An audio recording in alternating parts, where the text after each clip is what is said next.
നടിയെ അപമാനിച്ചതിന് പോലീസിൽ പരാതി നൽകിയ നടിക്കെതിരെ വീണ്ടും തുടർച്ചയായി സമൂഹ മാധ്യമത്തിൽ കുറിപ്പ് പങ്കുവച്ചിരിക്കുകയാണ് സംവിധായകൻ സനൽകുമാർ ശശിധരൻ. നടിയുടെ പരാതിയിൽ കേസെടുത്ത പോലീസ് ലുക്കൌട്ട് നോട്ടീസ് പുറപ്പെടുവിക്കാനിരിക്കെയാണ് സമൂഹ മാധ്യമത്തിലൂടെ സംവിധായകൻ വെല്ലുവിളി തുടരുന്നത്. നിലവിൽ സംവിധായകൻ അമേരിക്കയിലാണെന്നാണ് വിവരം. അടുത്തിടെ സനൽകുമാർ നടിയെക്കുറിച്ച് തുടർച്ചയായി ഫേസ്ബുക്കിൽ കുറിപ്പുകൾ പങ്കുവച്ചിരുന്നു. നടിയുമായുള്ള ഫോൺ സംഭാഷണം എന്ന പേരിലുള്ള വോയിസ് റെക്കോർഡുകൾ ഉൾപ്പെടെയാണ് ഇത്തരത്തിൽ സംവിധായകൻ പങ്കുവയ്ക്കുന്നത്. സൽപ്പേരിന് ഭംഗം വരുത്തുന്ന ഇത്തരം പോസ്റ്റുകൾ ശ്രദ്ധയിൽപ്പെട്ടതോടെ നടി വീണ്ടും പോലീസിൽ പരാതി നൽകിയിരിക്കുകയാണ്. ഇതിൽ പോലീസ് കേസെടുക്കുകയും സനൽകുമാറിനെ അറസ്റ്റ് ചെയ്യാനുള്ള നടപടികളിലേക്ക് കടക്കുകയും ചെയ്തു. ഇതോടെയാണ് സനൽകുമാർ വിദേശത്താണെന്ന് വ്യക്തമായത്. മിനിറ്റുകളുടെ വ്യത്യാസത്തിലാണ് സംവിധായകൻ നടിക്കെതിരെ സമൂഹ മാധ്യമങ്ങളിൽ കുറിപ്പുകൾ പങ്കുവയ്ക്കുന്നത്. കേസുമായി ബന്ധപ്പെട്ട് നടി നൽകിയ രഹസ്യമൊഴിയെക്കുറിച്ചും ഫേസ്ബുക്ക് പോസ്റ്റുകളിൽ പരാമർശമുണ്ട്. നടി സ്വതന്ത്രമായി സംസാരിക്കാൻ പോലും സാധിക്കാത്ത വിധം ഏതോ ഒരു മാഫിയയുടെ പിടിയിലാണെന്നാണ് അദ്ദേഹം പറയുന്നത്. ഇതിന്റെ ഫലമായിട്ടാണ് നടിക്ക് രഹസ്യമൊഴി നൽകേണ്ടി വന്നത്. നടിയെ കൊലപ്പെടുത്തുന്നതിനുള്ള പദ്ധതിയാണ് ഇപ്പോൾ നടന്നു വരുന്നതെന്നും സംവിധായകൻ പറയുന്നുണ്ട്. നിരവധി ഫേസ്ബുക്ക് പോസ്റ്റുകളാണ് ഇദ്ദേഹം പങ്കുവയ്ക്കുന്നത്. അതിൽ ഒരു പോസ്റ്റ് ഇങ്ങനെയാണ്: ഞാനും മഞ്ജു വാര്യരും തമ്മിൽ സംസാരിച്ച ശബ്ദരേഖ മുന്നോട്ട് വെച്ചുകൊണ്ട് കഴിഞ്ഞ 27 ദിവസങ്ങൾ ഞാൻ ഉറക്കെ പറഞ്ഞുകൊണ്ടിരിക്കുന്നത് മഞ്ജു വാര്യരുടെ ജീവൻ അപകടത്തിലാണെന്നാണ്. ഞങ്ങൾ പ്രണയത്തിലാണെന്നും അവർ മറ്റ് ആളുകളുടെ നിയന്ത്രണത്തിലാണെന്നും അവരുടെ സോഷ്യൽ മീഡിയയും ഇമെയിലും ഒക്കെ മറ്റാളുകൾക്ക് ആക്സസ് ഉള്ള വിധത്തിലാണ് എന്നുമാണ്. അവർ എനിക്കെതിരെ കൊടുത്തു എന്ന് പറയുന്ന കേസ് കള്ളക്കേസാണെന്നാണ്.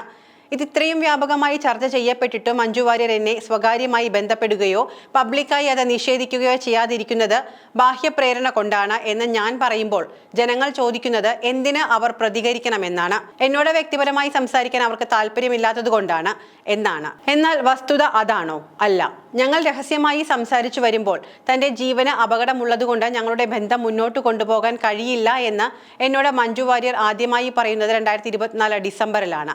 2022 ശേഷം ഞാനും മഞ്ജു വാര്യരും തമ്മിൽ ഒരു ബന്ധവും നിലവിലില്ല എന്നായിരുന്നു അവർക്കൊപ്പമുള്ള ആളുകളുടെ ധാരണ. എന്നാൽ ഇപ്പോൾ ഞങ്ങൾ രഹസ്യമായി സംസാരിക്കുന്ന വിവരം അവരെ തടഞ്ഞു വെക്കുന്നവർ മനസ്സിലാക്കിയെന്ന് ഞങ്ങൾ 24/12/2024 മനസ്സിലാക്കി. അന്നേ ദിവസം മഞ്ജു വാര്യരുടെ ഒഫീഷ്യൽ ഫേസ്ബുക്ക് ഐഡിയിൽ നിന്ന് എനിക്കൊരു മെസ്സേജ് വന്നു. അതിനു ഞാൻ മറുപടിയും നൽകി.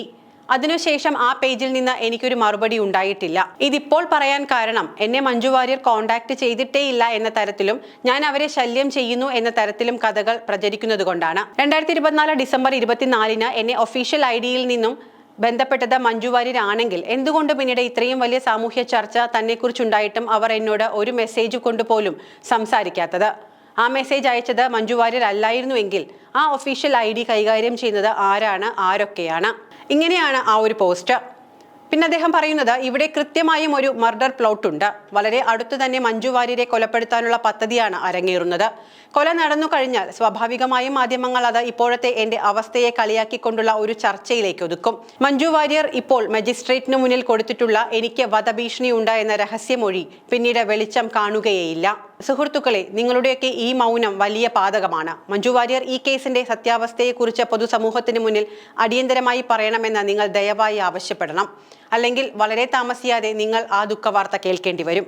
എനിക്ക് ഭ്രാന്താണോ ഇല്ലയോ എന്നൊക്കെ ചർച്ച തുടരട്ടെ, പക്ഷേ അത് വേറെ ചർച്ച ചെയ്യണം. ഇത് ഒരു അഭ്യർത്ഥനയാണ്.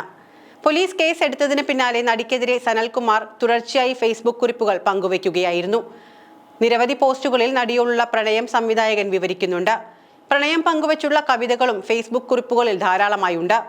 തനിക്കെതിരെ നടിയെക്കൊണ്ട് പരാതി നൽകിച്ചതിന് പിന്നിൽ മാഫിയയാണെന്നാണ് സംവിധായകൻ പറയുന്നത്.